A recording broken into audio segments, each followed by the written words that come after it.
Bijouterie Pantsou, manolotra anao ny Logité. Bonjour, je suis Tika Tiaby, manolotra anao ny Logité. Bonjour. Sardine trésor. Manomboka ny Logité miaraka amin'ny sardine trésor. Amin'ilay tiako be. Charbon-boue manolotra ho anao ny Logité. Charbon-boue madio, mateza, mora ampiasaina. Nettoie manolotra ho anao ny Logité. Nettoie, liquide vaisselle misy hanitra mandarine, citron, pêche miel ary pomme verte. Ouais, tolaza mangirana sy malefaka tsara ny volondry. Natura sady manitra sy tanora lalandava koa indry a. Natura ihany kia. Vokatra Natura manolotra ho anao ny Logité. Les nouveaux snacks Cricos sont tellement délicieux. Cricos manolotra anao ny Logité. Un produit de Chine. Telma, safidiko numéro 1 malagasy manolotra ho anao.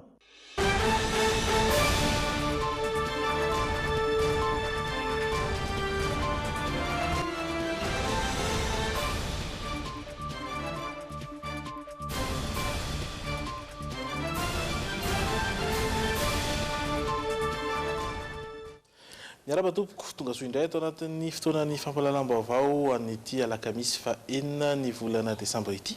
Ireto ny lohatenitsika. Mampitomboina avroeny tsy toy ny isa taona ny fitandrona ny fandriam-pahalemana eto Antananarivo sy ny manodidina amin'izao fiatrehana ny fampielezan-kevitra sy ankatoky ny fety izao. Lahara-pahamehana ho an'ny CFM ny iresaka amin'ireo kandida rotonta mba hisiany ny filaminany. Vao ny trangam-piarahamonina olona 4 no voasambotra ny polisy sampana Elokabevava sakilika faha-4 no niresaka alatra sprinter.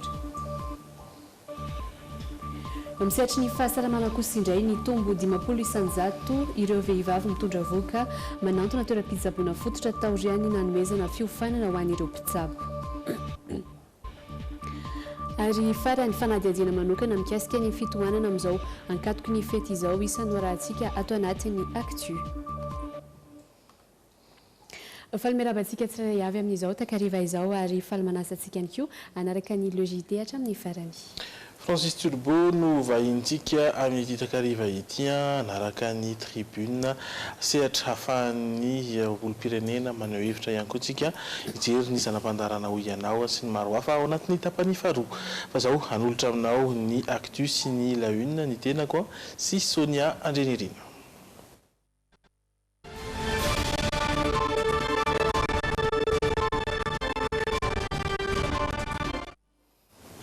Ny vaovaon'ny fampielezan-kevitra no isataratsika izany taorian'ny fitetezam-paritra nataon'ny kandida laharana 520 tany amin'ny ilany atsinanan'ny Nosy Omaly niaona tamin'ireo ponina Taomandry Tsara sy Antala ary maro antsetra ny tenany androany. Na dia sy fotoana aza izao no tsy nateo amin'ny fitondrana azy dia tsy maty amam-pony vahoaka ny zava-bita ny kandida laharana fa 520 Andriamatoa Marc Ravalomanana. Efa mazava ny safidy ho an'ireo vahoaka marobe izay tonga nanotrina azy izay miandrandra fampandrosoana avy amin'ny kandida laharana fa 520.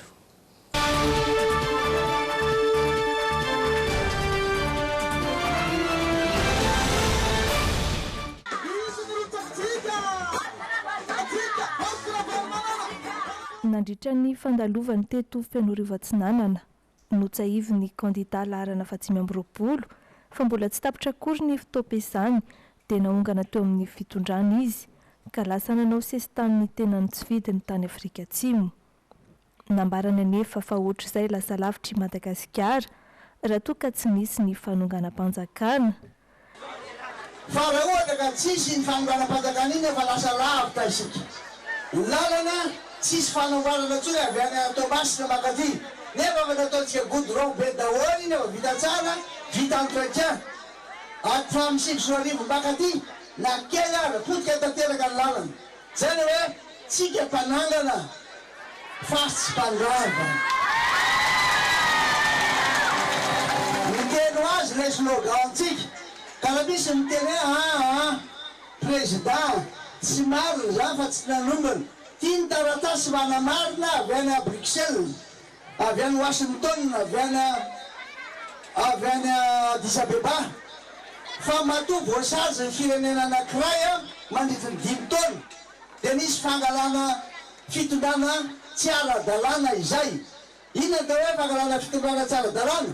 Na makankely amin'ny alalan'ny fanombana-panjakana miaraka amin'ny maramila, na koa eny tsara tsy mandala ny fomba demokratika amin'ny alalan'ny fifidianana. Dia izay ny zavatra mitranga hoe no tenena mila tao ary fantako dolo maramila reo amin'izao fotoana izao. Dia izay ny natonga ny fanombana-panjakana iny. Dia ireo basy nampiasaina sy ireo kalaknikov sy ny fitaovam-pidira mahery vaika paritako. Dia izay ny mahatonga ny tsy fisian'ny fandriam-pahalemana eto. Nilaza marina aminareo ary nilaza n'izany mivantana mba ho fantatra ny vahoaka mpifidy. Tsy nisalasala ihany koa teto ny kandida Ravalomanana. Nandà ny filazana fa manavakavakolona avy any amin'ny faritra izy. Dia koa misy milaza fa hoe tsy tia olona avy aty amin'ny faritra ianao président na avy aty amin'ny côte. Inona moa ny tokony ilazako azy hoe tiako anao? Raha ohatra ka vitako ny lalana, vitako tsara ny lalana Fianarivon bakaty Tomasina. Ampianariko ny ankizy nanangana sekoly be da be dia niditra an-tsekoly dao ny zanak'ny boaka malagasy hoe éducation pour tous. Ary namena sakafo izy namokatra avaritsika. Zay ny atao hoe milaza aminareo tsy marina hoe tsy tianareo zany, tena tia ary reto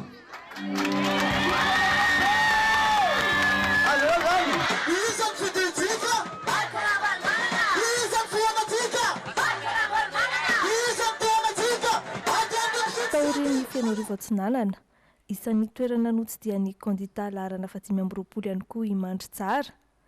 Efa 7 taona lasa izay no tsy teo amin'ny fitondrana ny kandida Ravalomanana, saingy tsy mbola adinon'ny vahoaka ny zava-bitany na teo amin'ny lafin'ny fampianarana izany na teo amin'ny resaka fotodrafitrasa.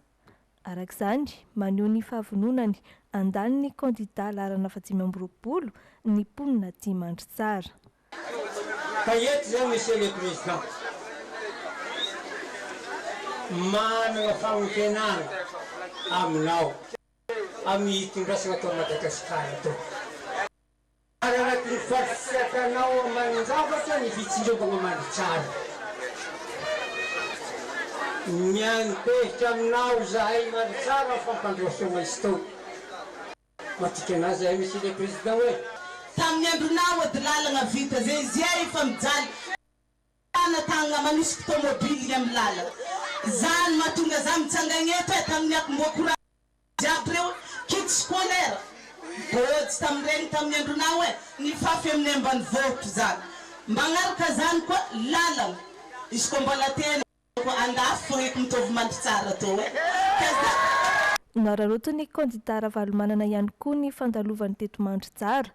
Nanorona ny vahoaka ny fomba fampiasana ny bulletin amin'ny 17 Desambra andro ny fandatsaham-bato.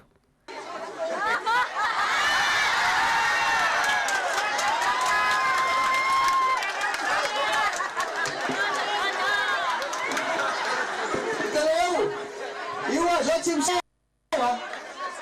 dia io jelevana tsara io hoe iny izy iny le bambolo satria tsy misatro. Dia hoe misy an'le mazava misy an'le kelana asina an'le X ary tena ataoko tsara le X fa teo tamin'ny fividana voalohany da be ny maty betsaka mahatratra 7 isan-jato.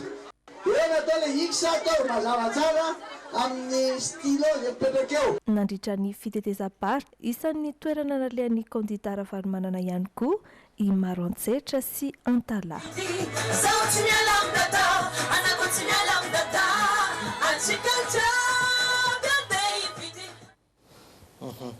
Fa ohaton'izay dia mifanindran-dalana amin'ny fanomanana ny fetin'ny Noely sy ny faran'ny taona ny fampielezan-kevitra sy ny fifidianana fiodinana faharoa.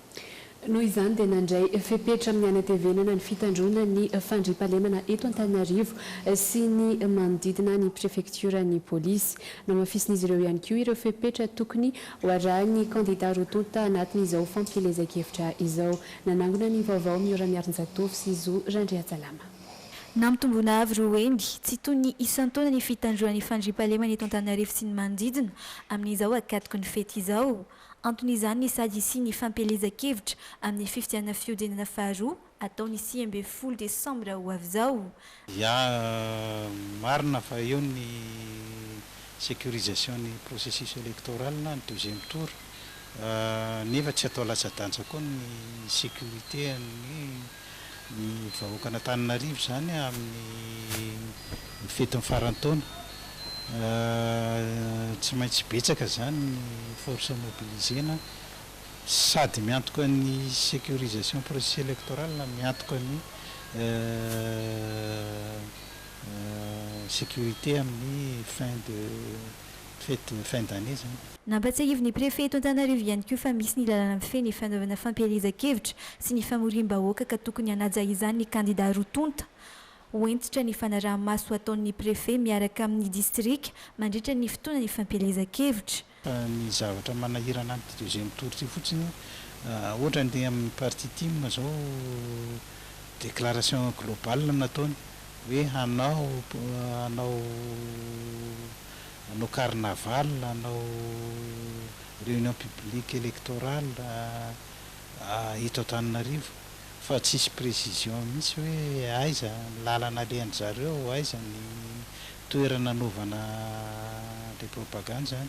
Zay no ohatra manahirana kely amin'ny assurena ny sécurité zareo. Fifidiana mizotra ao anatin'ny filaminana sy fandriampahalemana hatrany no tanjona mba ho tombontsoany rehetra ka hanao izay ho hafa ny préfecture sy ny district ahatonga amin'izay tanjona izay.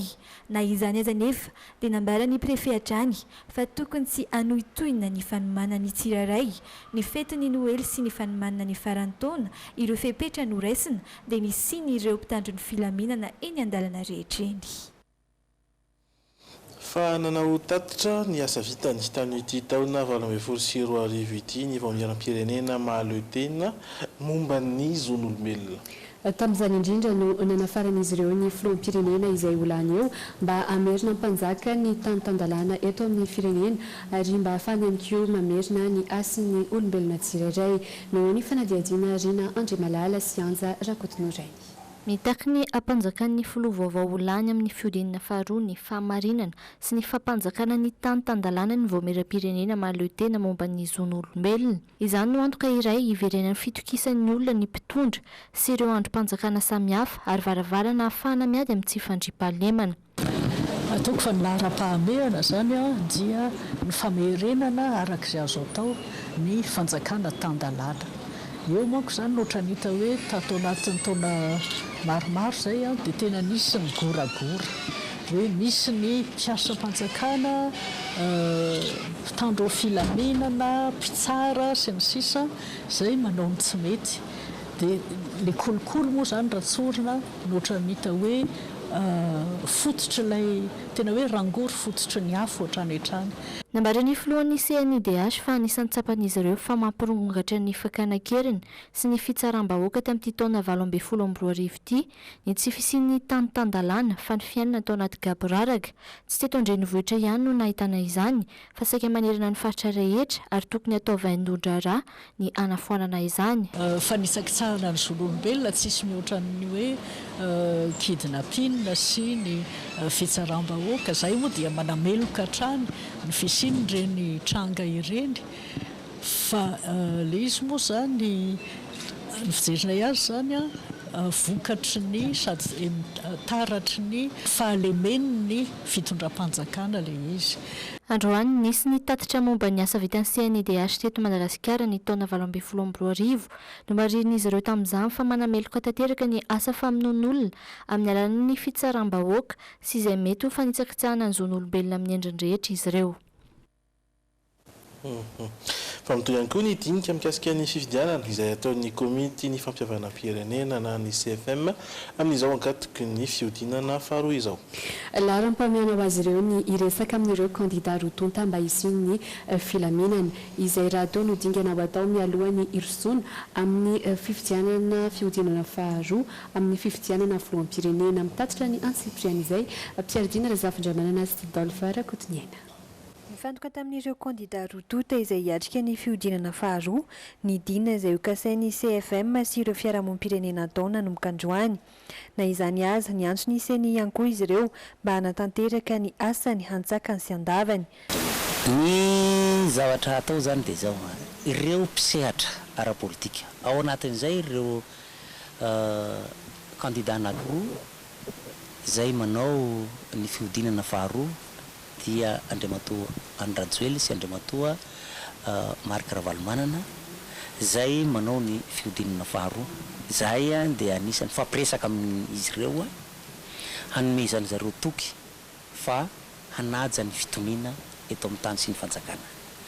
Nefa tsy vitany hoe hanaja ny fitoniana fa anjaranay koa ny fampiresaka amin'ireo sapatra raha-mpanjakana na rafim-panjakana na androm-panjakana misahana ny resaka fifidianana mba hanao mangarahara ny fizotra ny fifidianana. Ao anatin'izany raisiko ohatra ny ao anatin'ny CENI zany ireo karatra marobe izay tsy voazara.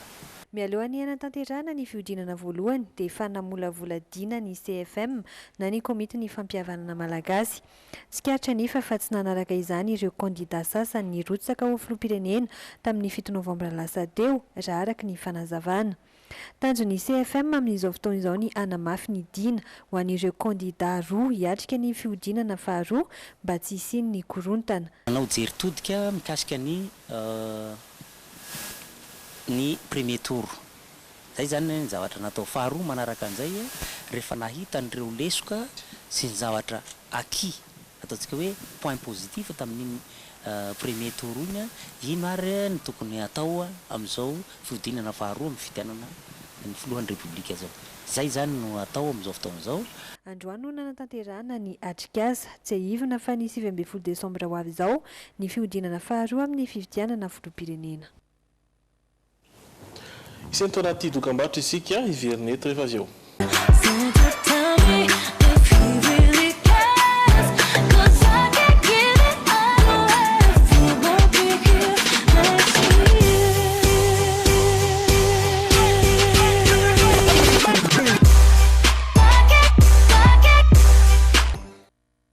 Mbola miaraka aminay amin'izao takariva izao mariana aloha ety ampanohizana ny fotoana fa misy ihany koa ny fandaharana manokana l'entrevue izay iarahana amin'ny mpanao gazety ny logité sy ny vahiny izay hoasaina eto amin'ny fandaharana aoriny ny logité zany hoe amin'ny valora sasany sy ho an'ny ity takariva ity dia Andriamatoa Zafilasy Stanislas solombavam-bahoaka teo aloha no vahiny ny fandaharana.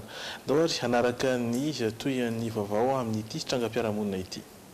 Olona efatra no voasambotry ny polisy ny Sampaneloka Bevava sakelika fahaefatra no niresaka alatra sprinter efa novain'ireo olon-dratsy avokoa moa ny laharana sy ny lokon'ilay fiara.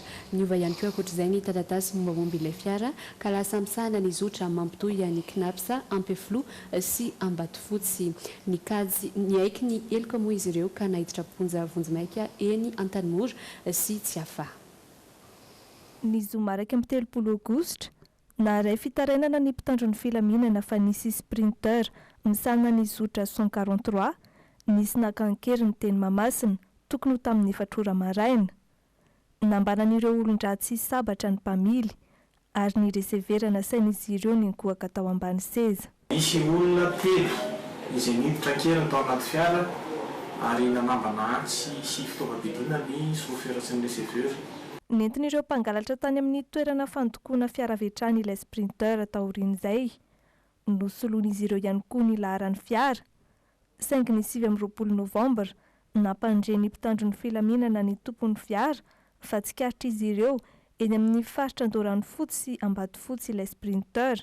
Ka tsy nisalasala izay avy eto amin'ny polisy pirenena nametraka ny velam-pandrika tonga tsy nihafahafa teo amin'ny toerana izay nanajanonana ny fiara ny lehilahy anankiray izay milaza ho tompony. Rehefa natao moa ny fanadihadiana dia nanondro ny vadiny izy izay tena aty tomokotrika tamin'ity fangalarana fiara sprinter. Fantatra tamin'ny fikarohana nataon'ny polisy fa misahana fitaterana ao amin'ny zotra F Fila mampitohy ny knapsa ampeflo sy Ambatofotsy ilay fiara very.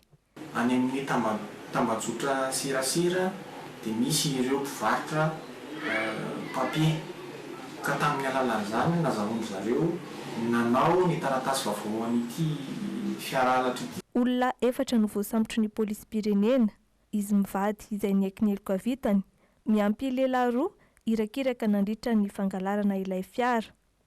20 hatramin'ny 7 taona ny salantaonan'izy ireo, ary rehefa natolotra ny fitsarana dia nahiditra vonjy maika eny an-tanimora ny roa ary nalefa ny tsy ahafahany roa hafa. Fa tontosa omaly ny fanaovan-tsony mpiara-miasa teo amin'ny IITI Madagasikara sy ny fitsarana arabola na ny Cour des comptes. Fanarahan'ny-piara-miasa mikasika indrindra ny fanaraha-maso ny vola tokony alohan'ny ireo orinasa mpitrandranka amin'ny fanjakana tanjona ao anatin'izao ny fampangararana ny vola miditra eo amin'ny sehatry ny fitrandrana ny arena kibonitany sy ny solika. Ankoatra ny fanaraha-maso ny firotsahan'ny vola ao anatin'ny kitapom-bola mpanjakana dia isan'ny hojeren'ny fitsarana arabola ihany koa ny firotsahan'ireo tambirim-bidy tokony isitrahan'ireo komina voakasiky ny fitrandrana mba rahantsika ary ny fanampanazavana entin'ny filohan'ny fitsarana arabola na ny Cour des comptes. Ny zavatra entintsika foana matetika dia hoe ny vola ny fitantanana an'izany arena kibonitany zany dia vitsy no mahafantatra azy ary raha ny resaka mandeha ary dia ohatrany hoe vitsy n'olona no mahazo tombontsoa migoaka ny tombontsoa ary indrindrindrindra raha miditra amin'ny anatin'ny Madagasikara tsika dia hoe le toerana ny alany tosalan'ny tsy misy akory le vola miverina ny tamberina zany makany amin'le le toerana ny trandrana an'le izy zany rehetrarehetra zany zany no jerena miaraka amin'ny TI ary andraikitry ny Cour des comptes mampatonga mampanjaka ny antsony hoe fangararana zany amin'ny sehatra takan'io zany zay misy vola mpanjakana takan'io. Fa mivavao ny fahasalamana kosa fanamby apetraka ny tsy siny malagasy matin'ny tazomoka intsony amin'ny taona 2020 sy 2020. Atreto raha ny antotanisa ny taona lasa teo dia hotratra izany fanamby izany hoy nambareny foibe miady amin'ny tazomoka hita miamiana hatrany mantsy ny tranga hita manerana nosy distrika misy 5 raha teo no efa fantatra fa ambany iray isanjato ny tany tazomoka ao aminy isan'izany Antananarivo avaradrano sy Antananarivo atsimondrano araka ity angomavao izay hoentiny miora miaron-jatovo sy zorandry atsalama amintsika ity. Antananarivo renivohitra, Antananarivo avaradrano sy atsimondrano, Ambohidratrimo ary Antsirabe voalohany dia isan'ireo distrika efa manana tany ny aretina tazomoka latsaky ny iray isanjato. Efa miaina arak'izany ny olona tratrany ity aretina ity raha ny eto Madagasikara ho ny sampana miady amin'ny aretina tazomoka. Tanjona hatrany anefa ny anafoana tsikelikely ny tazomoka eto Madagasikara anatin'ny 5 taona manaraka. Tsy andraikitry ny ministeran'ny fahasalamana rery na andraikitry ny dokotera irery zany ady amin'ny tazomoka izany fa ny tsirairay zany dia tompony andraikitra amin'izay dia izay nametrahana an'le hoe zéro palu je m'engage dia ny communication zany ny tena mamafisinay ary hojerena tsirairay izy ireo satria araka ny hita teo ny faritra dia samy manana ny tany aretina tazomoka izany hoe ny fanentanana tokony atao zany dia ezanay ho samihafa arakaraka le tany aretina tazomoka misy any amin'le toerana. Tsy voatery tazomoka avokoa nefa rehefa aretina miteraka hafanana eo amin'ny olona iray. Tsy voafaritra raha voajerena arak'izany ny olona iray na tena voan'ny tazomoka marina na tsia. Ny fitiliana voatokana any amin'ny toeram-pitsaboana ihany no afaka mamaritra izany. Dia tsy azo jerena fotsiny amin'izao no hoe miakatra ny hafanana tazomoka zay paludisme fa tsy maintsy misy fitiliana atao.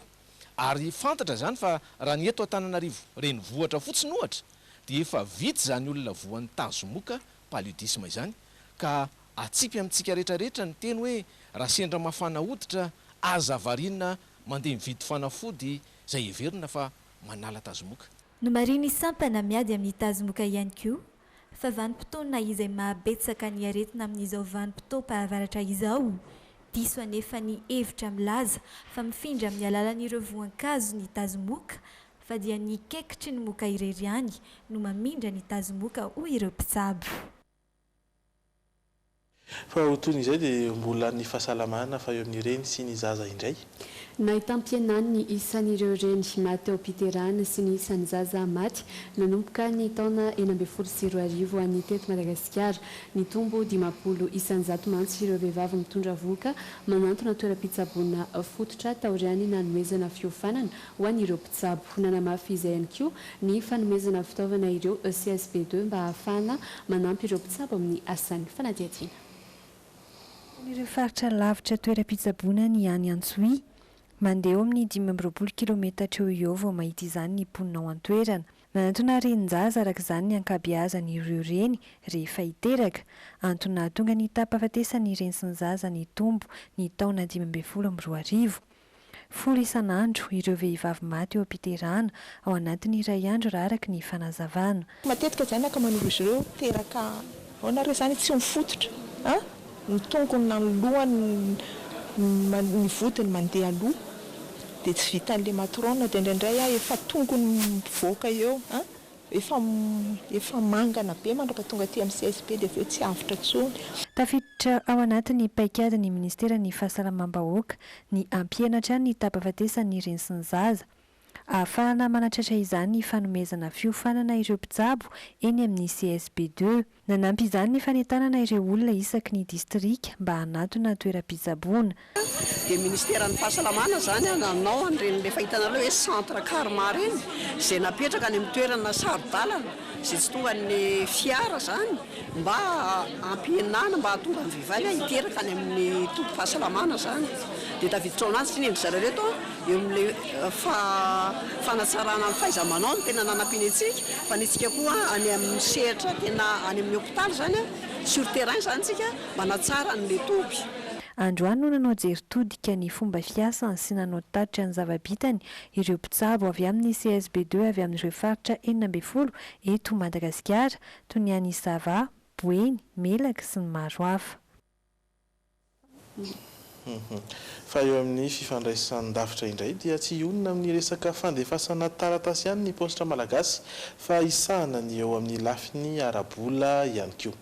Any amin'ireny toerana tsy misy na lavitra ny banky ireny no vinavinain'ireo tompon'andraikitra mikafana fohy be toerany postra malagasy afaka misahana izany isy nametraka fanampy ny tale jeneraly vaovao eo anivon'ny postra malagasy tamin'ny lahatenina taony taoriany nandraisany toerana mahatale jeneraly azy hoarahantsika ny fanampy fanazavana nataony tale jeneraly vaovao Ranarsan Richard. Fataratsika ny postre malagasy hatramin'izay dia io resaka taratasy io. Resaka taratasy dia mbola ataonay izy io no mahapositra ny taratasy ny timbre. Fa zany hoe manomboka amin'izao dia anisan'ny asa ifotoratsika mafy dia mafy manomboka amin'izao andraisantsika nyty fitoranty izao le antsoinay hoe service financier. Satria ny postre zany dia mandray anjara mavitrika mihitsy amin'ilay atao hoe le antsoinay hoe inclusion financière. Ny postre dia mahasolo ny asan'ny banky any amin'ny faritra izay tsy misy banky ka inona ny asa izay otomboka izay anao dia izay fampirobobona ny service financier zay ny fandraisan'ny postre ny toerany amin'ny ao anatin'izay sehatra ny inclusion financière zay zany no anisan'ny fototra anisan'ny asa izay ifotorantsika manomboka an'izao hanomboantsika azy. Fa ao anatin'ny akatoky ny fetin'ny krismasy ihany koa andro fahatelo ho an'ny bazarin'ny arivo izay eny amin'ny parviana Analakely isika izao. Mitoetrany ireo karazana tolotra arosin'ireo mpivarotra ao anatin'ny ity hetsika ity toy ny hoe mividy iray dia mahazo iray maimaim-poana ho an'ny rampitso sy afaka pitso izany hoe ny zoma sy sabotsy izao dia isy ny antsoin'ireo mpikarakara hoe grande liquidation rahantsika ary ny dokavarotra mikasika izay. Ahitana ireo karazana entana ilaina amin'ny fiainana andavanandro sy manana sahady amin'ny fetin'ny Noely sy ny fetin'ny faran'ny taona eny amin'ny bazariny arivo. Mahazo izay tandrify azy avokoa ny sokajy-taona rehetra, vehivavy, lehilahy, ankizy. Stand 34 izay manao promotion ohatra hoe le t-shirt zao mividy anankiray anao dia mahazo anankiray miaraka amin'ny short sy ny sac 30 000 ariary fotsiny. Misy koa ireo vokatra vita malagasy toy ireto kilalao na haingon-trano vita amin'ny plastika asa tanana malagasy ireto. Eo ihany koa ny fanafody natoraly vokariny eto an-toerana ihany. Ka ny asa tanako izany dia ny anahako unika daholo ny zavatra ampiasaiko satria ohatra hoe anankiray ity ohatra dia za mety tsy havita ohatran'ny intsony satria akahaka ilay zavatra eo ampelantanako nanaovako an'ilay izy. Dia raha ohatra hoe commande za tsy afaka manao commande satria sarotra be amiko manao commande fa le zavatra hita masoko ihany no anaovako an'ilay izy. Dia amin'ny centre cabinet médical zany dia mitsabo amina lalana produit naturel zay zany hoe 100% bio zao zany zavatra ataonay ato eny zay koa mbola mitsabo amina lalana resaka mombana fitsaboana généraliste koatray indrindra zao PDB ny produit ampiasainay tsy zay fotsy zay ho an'ny resaka desmofara zao izy io mitsabo ho an'ny resaka tension palpitation, trouble hormone na trouble na règle douloureuse reny tetika ihany koa izy ho an'ny resaka fibrome, kyste ovarienne, resaka problème respiratoire anisan'izany. Dia eto moa izay zany manentana ny olona ho tonga satria tsara kokoa mampiasa amin'ny produit naturel satria tsisy effet secondaire izy io dia efa azo antoka tsara amin'ny fitsaboana. Manentana ny rehetra araka izany ny mpikarakara mba ho tonga eny amin'ny bazary ny arivo eny amin'ny parvy Analakely fa ho afa-po tanteraka izy mitsidika ao. Manentana anareo zay ho tonga daholy mbola ho tonga maro noho izao manomboka andro any aloha dia efa misy manao liquidation totale ihany dia ny rapitso zoma sy ny asabotsy fahavalon'ny volana desambra. Maimaim-poana ny fidirana ny toerana ihany koa tsy lavitra no sady malalaka. Amin'ny sabotsy izao vao mifarana ity etsika bazary ny arivo ity. Izay mikasika an'iny fa hoentinay amin'ny resaka any ivelany indray ianao. Nampahafantariny ny filoha frantsay Emmanuel Macron ny alarobia alina teo izany hoe omaly fa nofana tanteraka ilay volavolan-dalàna mikasika ny fampiakarana ny hetra alaina amin'ny solika izay isa nahatonga ny fihetsiketsehana nataon'ireo gilets jaunes tao Frantsa nandritra ny herinandro maromaro. Raha mbola fanambarana tsotra ny mety ampiatoana ilay fampiakarana ny hetra alaina amin'ny solika no nataon'ny Prime Ministre frantsay tenanivon'ny Parlemanta omaly tolakandro. Tsy niandry ela fa nialy ny alarobia teo izany hoe omaly ihany ny filoha frantsay Emmanuel Macron dia nanambara tamin'ny fomba ofisialy fa nofoanana tanteraka ilay volavolan-dalàna mikasika ny fampiakarana ny hetra alaina amin'ny solika izay fototry ny fihetsiketsehany gilets jaunes tao Frantsa nandritra ny herinandro maromaro. Je le dis ici, si nous ne trouvons pas... Tsy ahivina fa omaly tolakandro no lany tenenivon'ny Parlemanta ity volavolan-dalàna ity mialohany nanafoana ny filoha frantsay izany ny arivo. Voavaly amin'ny ampahany araka izany ny fitakian'ny gilets jaunes.